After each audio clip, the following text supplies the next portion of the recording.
जय श्री कृष्ण भक्तों। श्रीमद् भगवद गीता अध्याय 5 श्लोक 16।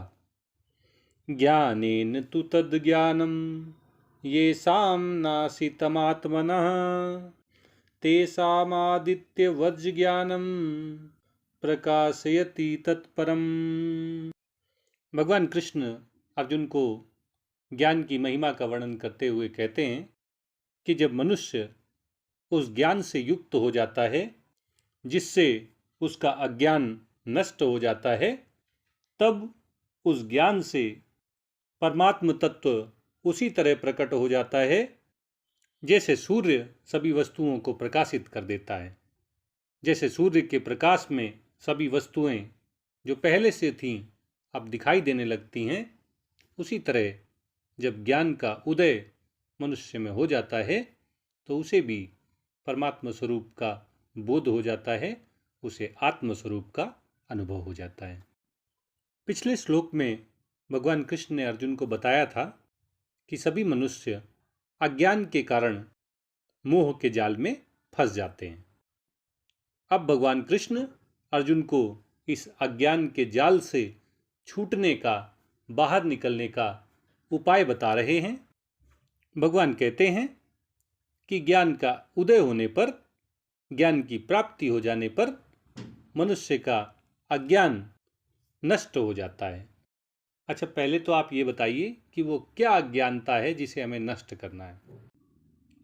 ये जो हमने शरीर, इंद्रियों, मन, बुद्धि आदि विनाशशील और परिवर्तनशील पदार्थों, वस्तुओं से तादात्म्य कर लिया है, हम जो ये मान बैठे हैं कि हम शरीर हैं, हम इंद्रियां हैं, हम मन हैं, हम बुद्धि हैं, यही तो अज्ञान है। और ज्ञान क्या है? हम शरीर नहीं हैं, हम इंद्रियां नहीं हैं, हम मन भी नहीं हैं, हम बुद्धि भी नहीं हैं। परिवर्तनशील और विनाशशील वस्तुओं और पदार्थों के साथ मैं और मेरेपन से बाहर निकलकर मैं सच्चिदानंद आत्मा हूँ, मैं निर्विकारी हूँ, मैं निर्लिप्त हूँ, मैं नित्य सनातन शाश्वत हूँ, ये जानना ही, इसका अनुभव करना ही ज्ञान है। जब मनुष्य को ये ज्ञान प्राप्त हो जाता है कि वह आत्मा है, शरीर, इंद्रियों, मन, बुद्धि, पदार्थों, वस्तुओं, इनसे उसका कोई संबंध नहीं है, उसकी एक स्वतंत्र सत्ता है जो अविकारी है, अविनाशी है, तो उसका अज्ञान जो उसको मोहग्रस्त करके रखता है वह तुरंत ही भाग जाता है, वह नष्ट हो जाता है। जैसे प्रकाश के आते ही अंधकार भाग जाता है, उसी तरह ज्ञान का उदय होने पर, आत्मस्वरूप का ज्ञान हो जाने पर, अनुभव हो जाने पर मनुष्य का अज्ञान, उसका मोह, उसकी अविद्या सब भाग जाते हैं, सब नष्ट हो जाते हैं। बहुत दिनों का जो अज्ञान हमारे अंदर बैठा हुआ है, क्या इसके बाहर आने में, क्या इसके निकलने में, क्या इसके विलुप्त होने में उतना ही समय लगने वाला है, या ये तुरंत हो जाएगा?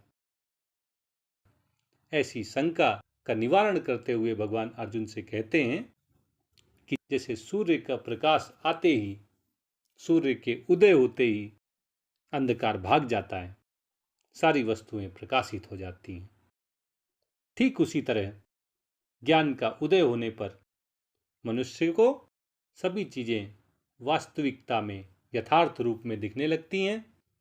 उसे साफ दिखने लगता है कि ये शरीर मैं नहीं हूँ, ये इंद्रियां मैं नहीं हूँ, ये मन मैं नहीं हूँ, ये बुद्धि मैं नहीं हूँ, और ये जितनी विनाशशील, परिवर्तनशील पदार्थ, वस्तुएं मुझे दिख रही हैं, इनमें से कोई मेरी नहीं है।